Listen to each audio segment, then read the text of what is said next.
there is indeed an emergency in this country. Indeed, there are a series of emergencies. There's the emergency of the family whose 14-year-old daughter has attempted suicide after 2 years of isolation from sports, social interaction, and other healthy activities that sustain a happy and heartful mind. There is the emergency of the federal public servant who, for unrecognized medical reasons, can't get vaccinated and is now deprived of an income and a job.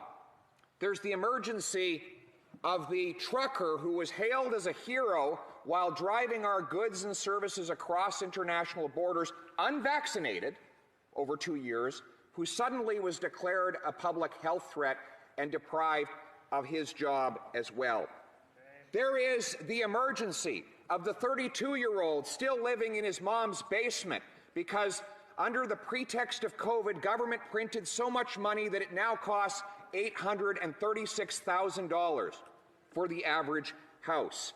There is the emergency of the single mother trembling as she walks down the grocery aisle because she can't afford a basket of affordable goods because the government has inflated her cost of living. There is the emergency created by the regulatory gatekeepers who keep people in poverty by blockading First Nations people from the ability to develop their own resources and blockade immigrants from the ability to work in the very professions for which they are trained and qualified. These are the emergencies we should be addressing.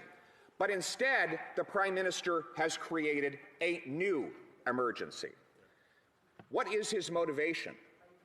Of course, it is to divide and conquer. How did this all start?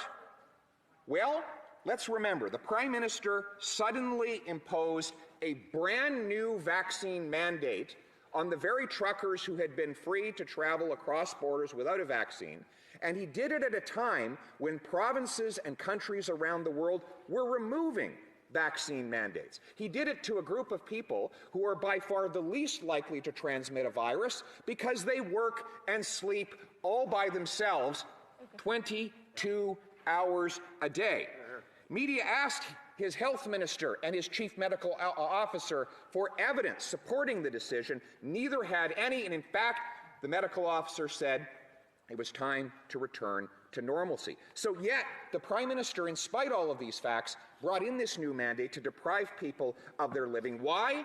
Because he knew that it would spark in them a sense of desperation. If he could deprive them of their incomes, they would be so desperate that they would have to rise up and protest, and then he could further demonize them and call them names and attack their motives and belittle them and dehumanize them in order to galvanize the majority against the minority. This must be the political opportunity that his Deputy Prime Minister spoke about when she described what COVID represented to this government.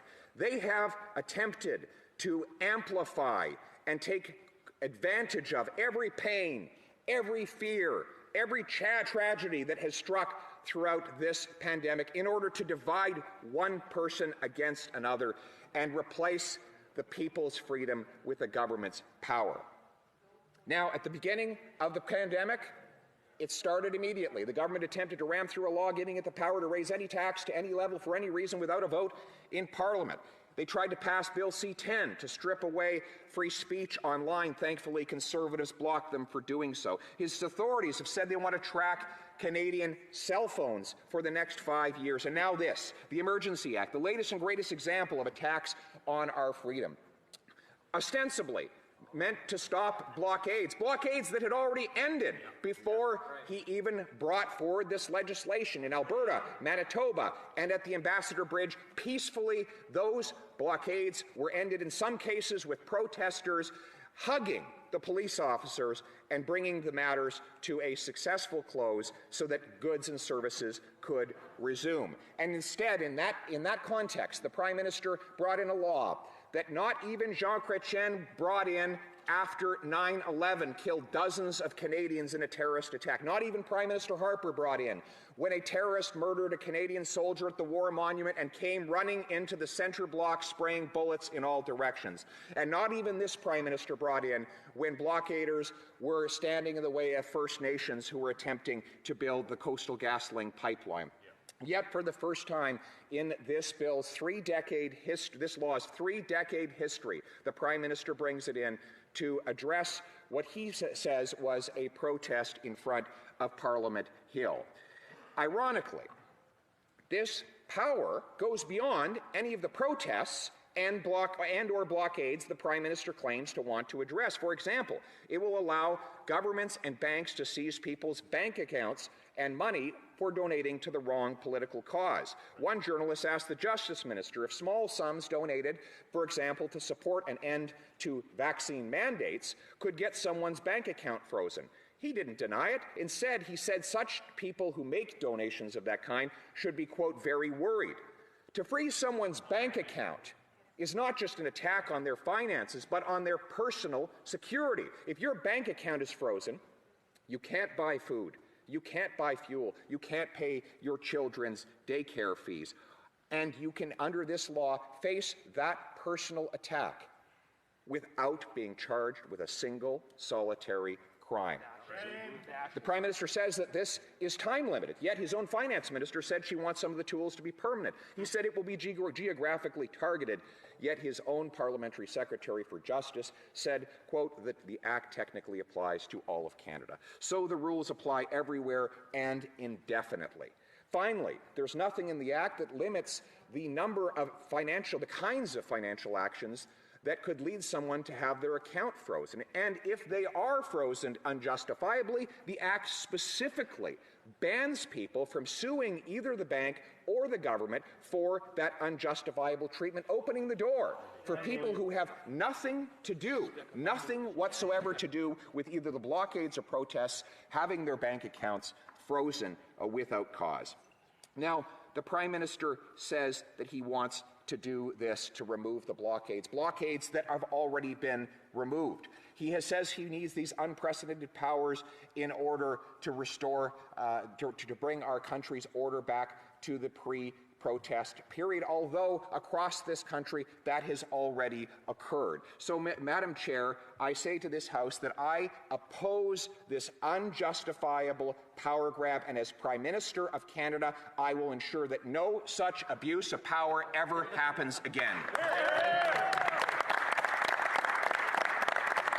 But I say that we should end some of these blockades, and we can remove all of the blockades. Let's remove the mandates and restrictions that are blocking people's livelihoods today. Let's end the blockades on freedom of speech that this government is trying to erect with its online censorship bill. Let's end the regulatory blockades so builders can provide affordable homes, First Nations can develop their economies and escape poverty, and newcomers can actually work in the professions for which they were trained.